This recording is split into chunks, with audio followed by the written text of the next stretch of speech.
જો તમે કમરના દુખાવાથી પરેશાન છો તો તમારે એક વસ્તુ સમજવાની જરૂર છે. સામાન્ય સ્થિતિમાં કમરના મણકાની સ્થિતિ કેવી રીતે હોય છે એ જાણી લો.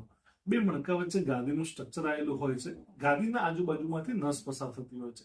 કેટલાક કિસ્સામાં જો તમે 4 થી 6 કલાક રેગ્યુલર લાંબા સમય સુધી બેસો છો, ઓફિસમાં કે ઘરે કામ કરો છો, તો તેના કારણે બે મણકા વચ્ચેના ગાદીના દબાણના કારણે આજુબાજુ જે નસો પસાર થતી હોય એના ઉપર દબાણ સર્જાય છે. સામાન્ય સ્થિતિમાં મણકાની ગાદી વચ્ચે પ્રવાહી આવેલું હોય છે.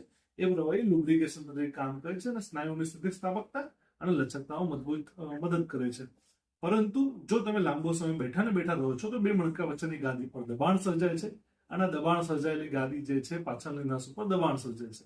એ નસ સાથળના સ્નાયુઓ છે, પગની પિંડીના સ્નાયુઓ છે કે પગના તળિયા સુધી સપ્લાય કરતી હોય છે. તો કેટલાક કિસ્સાની અંદર તમને કમરના દુખાવા સાથે પગમાં દુખાવો, ઝંઝનાટી, ખાલી ચડવી કે આવા જે સિમ્ટમ્સ જોવા મળે છે તો તેનું મુખ્યત્વે કારણ કમર જ છે.